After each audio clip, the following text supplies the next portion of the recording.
Hello, and thanks for coming.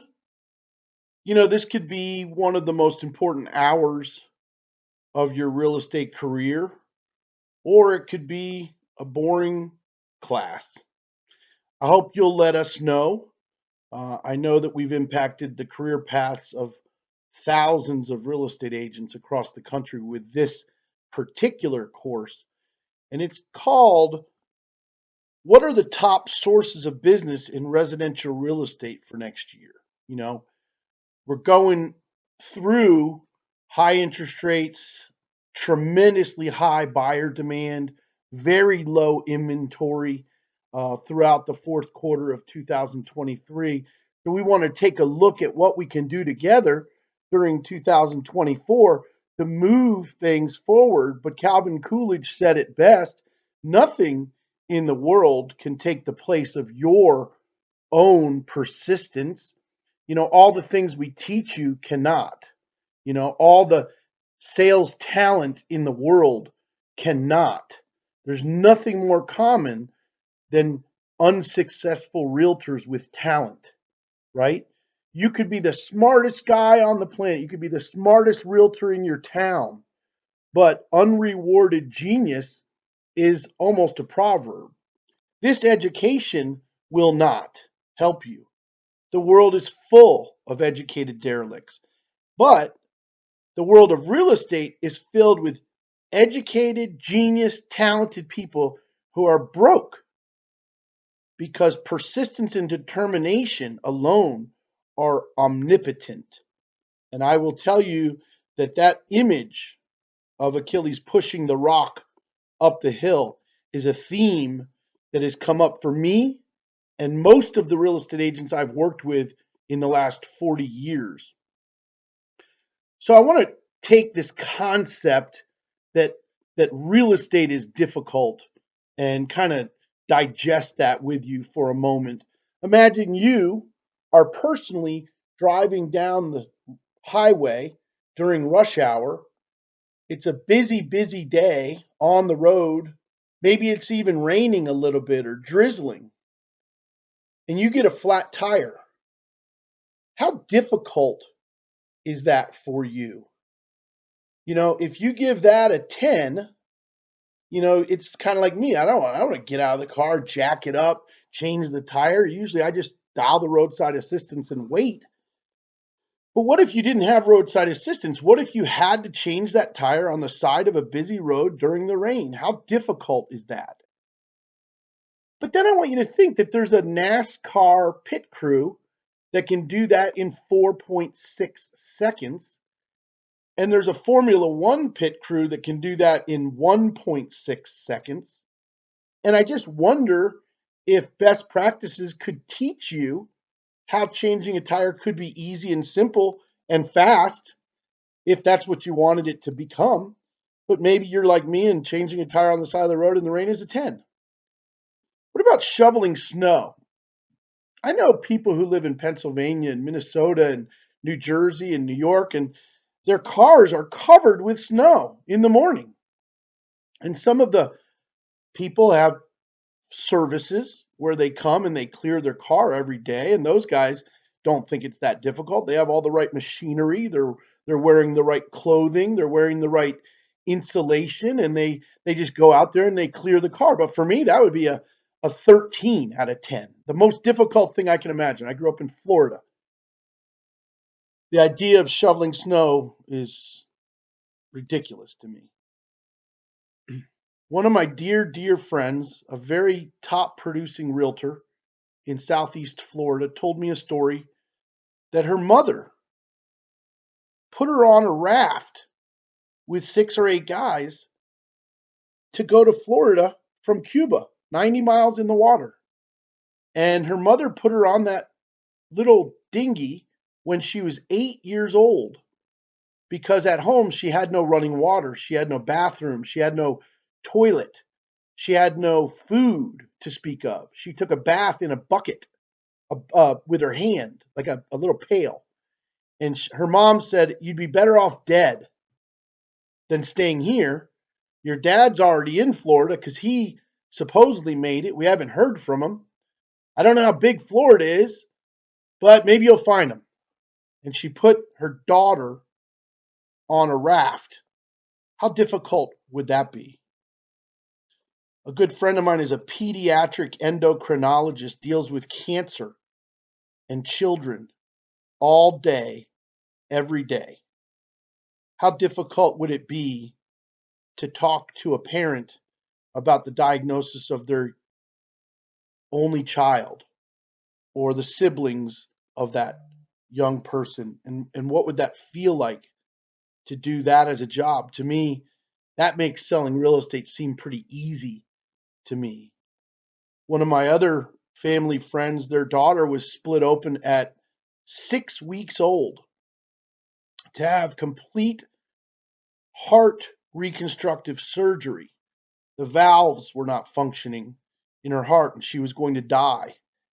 It was less than a 50-50 chance that she would live after the surgery. Imagine being the surgeon who has to perform that heart surgery on an infant. That's what I call difficult. How would you rate your job? Is your job being a realtor hard? When you pull up to a home that's facing foreclosure, it's a list pendants notification, and you're going to walk up and knock on that door and talk to the owner. Or maybe it's got a for sale by owner sign in front of it. Or maybe it was on the market with another real estate company yesterday, but it's not on the market anymore. And you say, gosh, I got to go talk to those folks. Is that hard? Is listing a house hard work for you? Have you ever done any roofing work in the summer? Have you ever done any construction work in the summer? Have you ever gone into freezing temperatures to work outside? I mean, come on. Is listing houses tough work? Is talking to a seller about how much money they have in their home and how you could help them get it sold, is that hard to you? Is offering help to have a seller stage their home, is that difficult to you? If you put that in the difficulty range, you got to go find another job, man. This is easy. This is like the easiest job there is. You literally go in an air conditioned car, you drive over to someone's house, you knock on the door, you say hello, they say they're not interested, you come up with a cute little way to get them interested, and you end out with $9,000. It's the most ridiculous profession ever invented. And it's so easy. You could have $10 million in inventory for free. You don't have to buy the inventory in real estate. You just have to go get it. Yet realtors say how hard it is to be a listing agent. What if you made a commitment? What would that feel like? You know, let's imagine together that your commitment is to prospect expired listings. And that you're finally convinced you're going to prospect expired listings, and you're going to start with a palpable sort of you know easy to execute plan just to make 5 live in-person contacts per day, and you're going to take every Friday off because you hate working on the weekends, and you just want to do Monday, Tuesday, Wednesday, and Thursday. That's it. 5 contacts a day, Monday, Tuesday, Wednesday, and Thursday. And that's my new job. And you know what? I need 12 weeks off a year. I don't want to do it every week. I just want to do it 40 weeks out of the year. Well, according to my calculations, that's 800 new contacts, 800 humans. And according to my experience, after 37 years of doing that job, I'd probably end up with about 50 listing appointments, and I'd take about 25 listings. And, if the market crashed and I only sold 16 of the 25 listings that I took because, 9 of them were drastically overpriced and the condition was terrible, and the seller wouldn't allow a lockbox, and the seller wouldn't cooperate with showings, and god darn, my talent wasn't good enough to convince them to reduce their price, and we tried it too high, and I only ended up with 16 closings and made $144,000. Is that difficult? Is changing the tire on the side of the road difficult? Not for a professional. It's not. Well, you have to decide, are you a real estate professional or are you an amateur? And the way that you express yourself to the public, is it professional or is it amateur? Are you uncomfortable talking to people about the complex decision to list and sell their home? Is it uncomfortable for you to talk about your commissions or the marketing channels that you'll use or staging their home or how you'll feature their home in video and social media and drone photography and how you'll take professional wide angle photographs and how you found that pricing is an important decision, but they're the boss and they say jump and you say how high? Is that hard for you?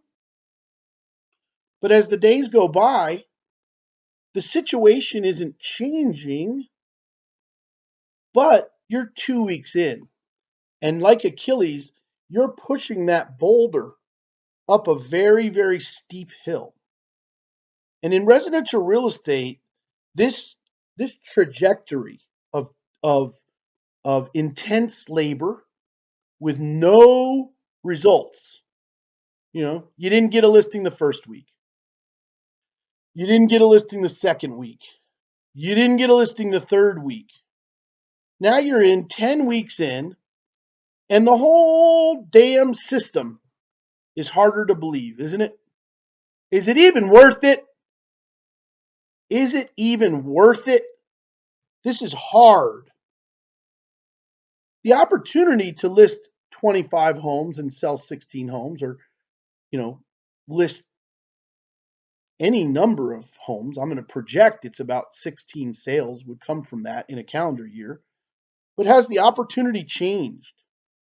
You're making 5 contacts a day, poor kid. You're doing it 4 days a week, Monday through Thursday only. You're taking 12 weeks off a year. You're only doing it 40 weeks out of the year. And you're beginning to look like a wimp. You're beginning to sound like that's too hard. You look like a Ramba vacuum cleaner that goes straight until it hits something, and then as soon as it hits any adversity, it changes direction. That's what you're starting to look like if you quit this job. But if you're like most realtors, if you're like most people, the steep intensity of the labor with no results after 3 weeks, 4 weeks, 5 weeks, 6 weeks, man, it's getting hard. And you make a decision based on everything you know, based on everything you can see from where you're standing. Look at that little guy underneath that rock. He can't see nothing. She's just pushing that rock up the hill and she's about to cry. But based on everything you see, based on the results you've had over the first 10 weeks, you decide to quit. And the rock rolls right back down to the base of the hill, as it were when you began. So the entire 10 weeks was for no reason whatsoever. You wasted all of the time and you decided that you're not going to keep your commitment and you're going to change direction. So what's it going to be this time? Oh, maybe I'll go to a seminar. Brian Buffini says only losers cold call expired listings. I'm not a loser. I think I'll farm my sphere of influence. That's what I'm going to do this time. I think I'll create customers for life. I'm going to attend 90 days of greatness. And that's it. That's going to be the new one for me. That's much more my style. Oh, well, now that I think about it, I'm new to the area. I don't know that many people. So maybe I should farm a neighborhood. Lots of good agents have farm areas. I could send 1,000 postcards a month. I can do that 12 times a year. I could do a nice holiday card every calendar year, and I can do those cute little flags in the ground for, a few bucks. But if I spend 8,500 and these houses are only $300,000. These houses are the cheapest houses in the whole area. And I make $9,000 off of each one. So all I have to do is sell one house that pays for the whole farm area. And then the rest is all profit. What would that look like? Maybe that's what I should do. But then 2 months go by at 1,000 a month. In the third month, you spend 1,500 bucks. In the fourth month, you're starting to pile up the money that you've spent, and the anxiety is growing. And you've been on 2 listing appointments in the farm area, but you didn't get either of them. One of them was overpriced so bad you couldn't even consider taking it, or you took it and it's just sitting. And your best friend in the neighborhood listed her house with someone else. God, that was a backbreaker. Has the opportunity changed, or does your perspective keep changing? The gravity and the weight and the lifting and the labor with no results, no short term results. So let's just go back and take a look at that hill. And now you're in the second month, let's just say, or you're in the 6th month of doing 5 expireds a day, 4 days a week, and you've talked now to 20 expired listings a week for 6 months. So you start to sort of get listing appointments when you're talking to them now because you know what they're going to say. You know, you start to get a swagger. You start to get a confidence about you. And what you didn't see coming is that the boulder is getting easier to push. It's you're getting better at it. Your skill, your knowledge, your swagger, you can guess what the prospect's going to say now. You can get into appointments easier than you ever had been able to before because you know what they're going to say before they say it. You're starting to have real pricing conversations with sellers, and you're starting to become an advocate, a consumer advocate. You're starting to explain things rather than sell things, right? You're starting to believe, and your customers are starting to believe that you have credibility, and therefore they begin to trust you. You start to have sort of like guru status swagger, right? But you couldn't have seen that down at the bottom of the hill when you first started pushing it. You couldn't believe me that it would be easier if you'd stuck with it. You couldn't believe me that your farm would pay greater dividends over time than it would in the beginning. You couldn't believe that the rock would get so much easier to push because you had what we refer to as a bug's eye view of it. You didn't have a bird's eye view. If you had a bird's eye view, you would have seen that there's just this little 3 month ramp up. That first 90 days is going to be tough. But then if you saw the whole picture and you had the faith of a mustard seed, you would understand that the mountain actually starts to go downhill just on the other side. And the little bug never got there. The little realtor that could never did. The educated realtor, the genius realtor, the talented salesperson never got to see what persistence gave them. They never got to because they never even knew that the boulder would start to roll on its own without any effort from them. See, commitment means persistence. It means until. It doesn't mean if, it means when. Persistence says, I'm committed. I'm not going to quit. And those are the people that succeed in residential real estate. And I will tell you, as a third party friend, I don't have an ulterior motive. I'm not selling a product. I don't have a product or a service that I'm trying to sell you. But at the moment that you commit, my goodness, your loan officer will help you, the title company will help you, your friends will come help you, your buyer's agent will help you, your personal assistant will help you. Hell, at the moment that you make a commitment, the entire universe will conspire to assist you. So, what are the visionary real estate professionals doing? As we approach the 2024 calendar year, what are the people with the highest, farthest perspective invest their time doing? What are the 15 best sources of business for 2024? And if at any time during our conversation today you could use some extra help, you could have someone to speak to, just click on that QR code, fill in the Agents for Action form. Agents in Action is our club. It's a private club. We don't charge any money to join it. We work with mortgage and title companies. We work with builders and developers. We get paid to help realtors. So we don't ask you for any money. Just join Agents in Action and we'll pair you up with some people that are willing to help you. First, everyone should really be clear about proactive versus reactive marketing. Most realtors just react to the needs of their family and friends.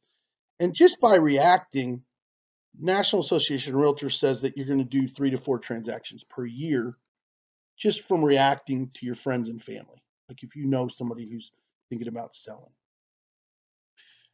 I think that social media is widely misunderstood as a lead generation tool, and what it should be understood as an institutional advertising presence, like a bus bench or a billboard sign. Moreover, these bus benches and billboard signs that are online and on your social media can attract leads, but there's an infinitely more valuable use to social media, and it's to upgrade your credibility and your stature. Remind your followers that you're full time. Remind your followers that you're professional. Ask for the business and ask for their referrals. And then thank them when they refer you business and thank them when they give you referrals. Be present on social media in new and different ways to elevate your credibility as a real estate professional. And that's free. So everyone you graduated from high school with, everyone you graduated from college with, everyone that you went on the soccer trip with last year with your kid, everyone that you go on the cheerleading stuff with your daughter, everywhere you go with your daughter's soccer team or your son's football team or your son's baseball team, all of those people know you. But do they think that you're professional or do they think you're a drunk?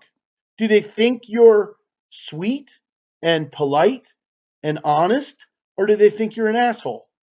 Do they think that you yell at the coaches and the referees and act like an asshole all the time? Or do you act genuinely nice to everyone? And how professional are you? And how credible are you dressed? Do you look good? Do you look like someone I admire? Well, if you do, go on social media and tell people that you're professional and you're full time and you've got information that can help them. If you're broke and you're not doing open houses, I can't help you. 3 to 5 people walk into an open house every day, and they all need to buy a house. That's why they're walking in. Well, I was part of a study many, many years ago to analyze how many of the humans that walked into the house had a house to sell before they had a house to buy. And it was more than half. More than half of the people who walked in still wanted to sell a house before they could buy a house. So it became a listing resource for top real estate agents, not a free day to sit and watch television and hope someone comes in. Is your laptop open? Are you just projecting anything onto the television screen? Do you have anything interesting to talk about? Do you have 6 or 8 other houses that are for sale in that marketplace? Do you have comps of houses that need to be sold? I mean, come on. Are you a professional? Have you ever done a mega open house where you got your mortgage partner, your title partner, you know, all the signs up and posted it everywhere and boosted it everywhere? And now you got 54 people to show up at an open house? If you want help, just click on Agents in Action. We'll help you. Reacting to your friends and family is different than campaigning. And when you think of the word campaigning, I don't want you to think about an ad campaign. I want you to think about a presidential campaign. The same message over and over and over, as many times as you could share it with them, as credibly and interestingly as you can. Shaking hands and kissing babies and being a campaigner. Handwritten notes, market updates. I just sold this one. I just listed this one. Happy holidays. Managing a database and making outgoing email and direct mail and telephone contacts with them regularly is one of the top things you could do as a realtor. So first, manage a database, and then think about getting like a Twilio or an SMS Magic account so that you can communicate to them easier. Oh my gosh, this is so hard. Way harder than being a pediatric endocrinologist, isn't it? You mean I have to wait until it's not raining and I have to drive somewhere and then I have to go knock on someone's door and tell them that we just sold the house on Fifth Street around the corner and we did a lot of internet marketing and we've got a lot of activity on that house and our brokerage keeps receiving inquiries on Eagle Trace even though that one is sold? Because I have all this pent up demand, is there any chance you would consider selling this house if the price were right? If you knocked on 10 doors around a just sold, you're going to meet people who want to talk about listing their house. I've done it, it works. What if you didn't want to drive over there and wait for a dry day? What if you just telemarketed around it? Hello, my name is Bob from Caldwell Bank. The reason my call is that we just successfully marketed and closed on the Fillmore house around the corner from you. The Fillmore's got the highest price per square foot ever in the history of Eagle Trace. And the big surprise for the Fillmore family was how much money they could actually get for their home. They sort of believed we were towards the top of the market. And if the price were right, I mean, if the price were right, do you have an idea of where you'd like to move to? If the price were right? I mean, if you could move anywhere, you wanted to move to a golf course, you wanted to move to the beach, you wanted to move to a lakefront house, you wanted to move to the mountains, maybe you just wanted more land, or maybe you wanted less house. Maybe you just want a little condo so that you could be an empty nester and travel. Door knocking on hot leads is better than door knocking on cold leads. That's why it's higher up. For sale by owners, expireds, and list pendants are more likely to say yes because they're already for sale or they were already for sale or they're facing foreclosure. So, you know, McFly, is anybody home, McFly? If you're going to door knock, first one you might want to door knock is a for sale by owner that says they're trying to sell their house, or an expired listing that said they wanted to try to sell their house, or a foreclosure that needs to sell their house. Similarly, if it was raining outside and you didn't want to go door knock, um, I'm not going to say every person I know, but I'm going to say almost every person I know that makes over $400,000 a year calls expired listings and FSBOs. And you can add probate cases and divorce cases. You can get that data now. All you have to do is ask for help. We can teach you how to get probate cases. We can teach you how to get divorce cases. And I was talking to a guy in New York that does 300 transactions per year, and he makes about 30 calls every morning. So if you're broke and your kids don't have any presents under the tree, or you don't have a nice automobile, or you don't live in a beautiful home that you're proud of, or you just need to make more money for yourself because your spouse makes more money than you, or even if you don't have any animosity, but you just think it would be better to make more money, think about doing what other people do that make more money. They talk to people on the phone that are thinking about selling their house. That they made a living doing that. They campaign. They go, "Hey, my name's Russ Fitzpatrick. How you doing, man? Hey, I'm sorry to bother you. I don't really call people on the phone like that, but the reason I had to call you is I pulled your house up for sale the other day. It was listed with XYZ Realty, and I was pulling it up to think about showing it this weekend, and then I saw that it was no longer on the market. I had to call you to see what happened." Number 4 in the state of Florida, blankets, door hangers still. They only cost about 12 cents each. And he's a little chubby. So he goes and delivers them himself because he wants the exercise. And all they say is, "Hey, we just sold the house around the corner. I still have families looking." So, guy makes $700,000 a year in exercises for 45 minutes a day delivering door hangers. And you don't do that. Okay, good choice.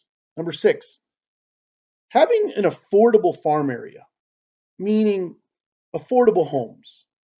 I'd like to farm areas under 700,000 because not a lot of realtors farm them. And it's surprising how often these wannabe realtors will go farm $1 million neighborhood, but they don't even have they drive a Honda Civic and they want to be hobnobbing with multimillionaires. I think finding a home that equals your level socioeconomic would be smart. If you happen to be a multimillionaire, then you could farm multimillionaire houses. But I would probably like to see you farming 250 to $500,000 houses and use the same message, the same photograph of yourself, the same logo. Don't change companies all the time. Canvas it once a month so the muscle memory of seeing you in that farm area every month becomes clear. They go, "Oh, we know who works this area. Bob works this area. We see Bob every month. Sometimes I'll see him out here walking with his daughter and delivering these things. These little papers show up on my door every month. But he's persistent, man. You got to hand it to that guy. He canvasses once a month." I do believe that there is more foreclosures coming during the next wave than in the last wave. We did an event in Southeast Florida where we actually spoke with some asset managers that are gearing up for some foreclosure activity. So perhaps you want to start making applications to asset managers and you want to become an REO listing agent. Or maybe you want to do BPOs for 50 bucks a pop or 40 bucks a pop and get into the world of pricing properties for asset managers. If you ever wanted to do that, consider clicking on the Agents in Action button because we've got a whole curriculum geared around just that one thing. I ran a public podcast before there was such thing as podcasts back in 2006, 7, 8, and 9. And it was called Foreclosure Fridays.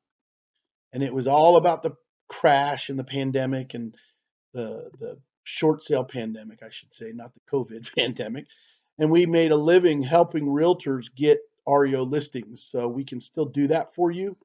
We have a free list of asset managers that we can give to you and teach you how to make the applications.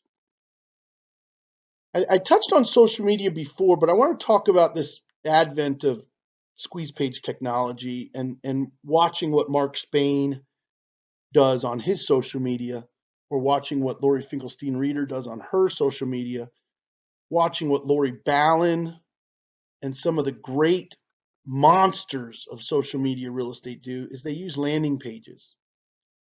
And they use these landing pages to evoke an emotional connection and a call to action with all their posts.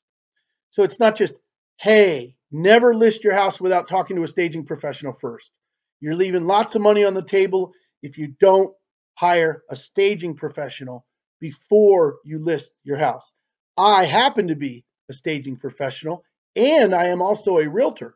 So I could come over and do a free staging consultation for you for free before you list it. And then there's a landing page where you go to click for more information. Hyperlocal neighborhood newsletter published for a homeowners association. This is the only captured audience with high readership and high relevance, and you can gain exclusivity in the newsletter if you are the publisher of the newsletter. My organization creates newsletters for realtors all over the country. We use a template system, so we don't have to charge you any money. And if you use our newsletter, we can help. If you don't use our newsletter, you can copy it. Okay, it's a plug and play situation. Just scan the QR code on the right, and that's the third most effective thing you can do in residential real estate in 2024. The third most effective thing is to do neighborhood newsletters that are published by you on behalf of the homeowners association. You can print them right off of Canva and have them mailed to your house. 4-color glossy. You could go down to Kinko's and print them and fold them yourself. You can deliver them yourself. So there's no cost whatsoever to do it. And I'll just go back here for a second. You can also sell ads in it. It's a pretty good little mechanism. At one point in my career, I had 50 homeowners association newsletters. 50 homeowners association newsletters in Southeast Florida. And they had advertisers in all of them. Website. Understanding search engine optimization in Google AdWords is probably the most important thing you can do in 2024. I have it listed as number 2 because I've learned so much about Google that I don't even need Real Geeks. I don't need Sync. I don't need YLopo. I don't need TorchX. I don't need Boomtown Leads or Chime. I just pay Google directly. And the cost per lead is so much less because we were able to build a compelling local website about Pompano Beach, Florida. Just about Pompano Beach. And then because it's just about Pompano Beach, we can focus on Pompano Beach activities in the website, and then our lead cost is much, much less than if we had to pay Boomtown to do it, and then they add on $15. So the lead cost is $18 because I'm paying someone else to do it for me. Do you know that Google will give you a rep, and that rep will teach you how to do it? It's a company. Google is a company that makes money at $3.09 a lead instead of $15 a lead.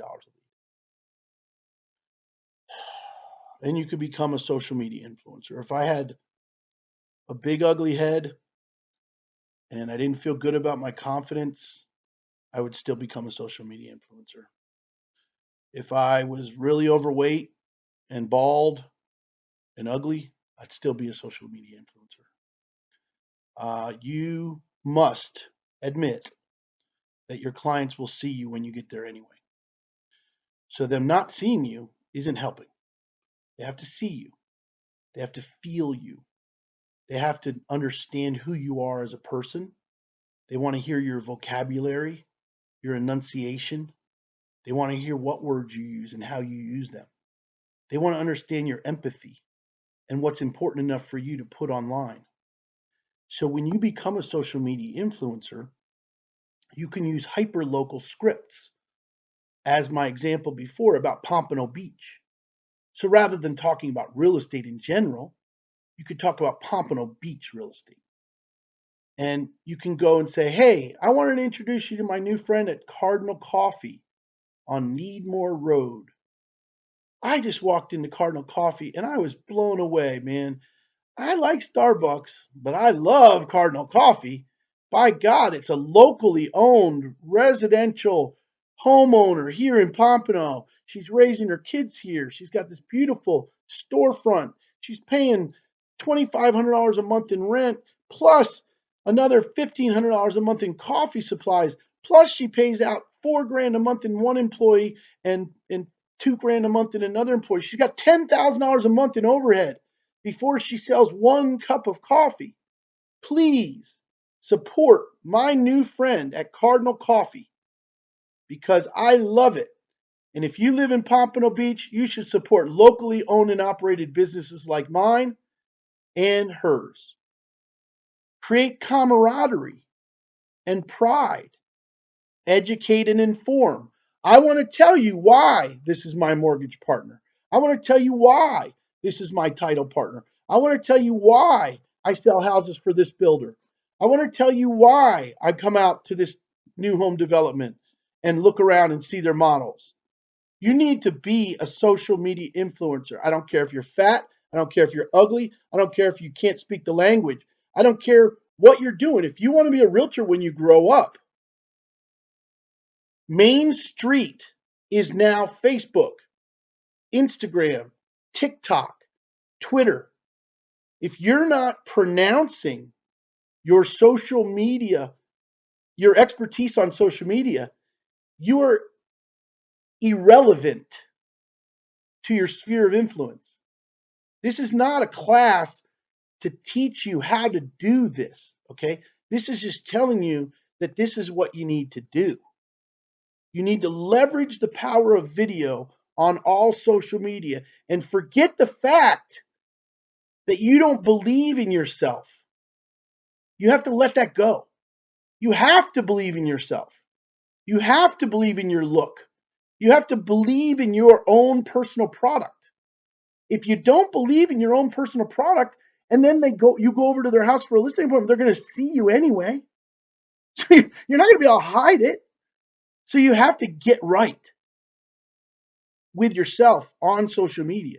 And you have to find the camera. You have to find the angles. You have to find the background. You have to find the leadership in your heart to begin to leverage all social media platforms with the power of video, educate and inform your audience. And if you want our help, if you want our scripts, if you want camaraderie and pride with other social media influencers, we run a program for you that gives you the scripts, that teaches you which green screen we use.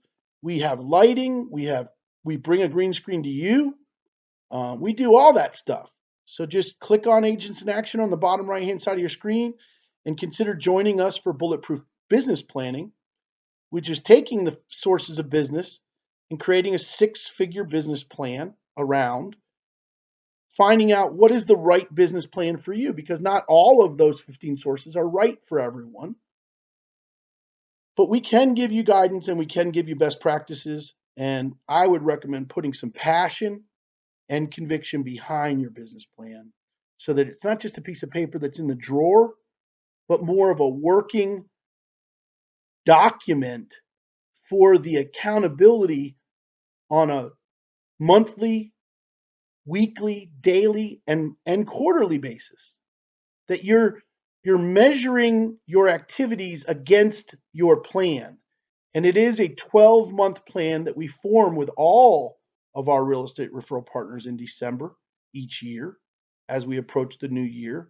We think the window between Thanksgiving and New Year's is the best time to put your business plan together so that January you start with a daily, weekly, monthly, and quarterly plan.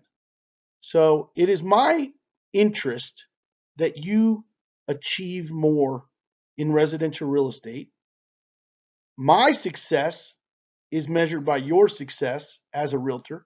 My personal success as a teacher, trainer, and coach is measured by your success as a real estate agent. So if you could find me on Facebook and shoot me a DM and tell me that this was one of the most important hours that you've ever invested in your real estate career, or it wasn't, and for what reason? Because I am personally invested in your career. So if you scan that QR code and we can become friends over the next 6 months or a year, I don't sell any products to realtors. Everything I do is free. And you say, well, you sure are stupid, Russ. You are an idiot, Russ. You should be making money on this. And I say, well, I made $6.5 million training realtors. Already in my pocket, closed, in my hand. So I do it. I do make money. I just don't charge you money. So please understand that this is paid for by my partners in the mortgage, title, and builder business. And I would love to help you make more money in residential real estate.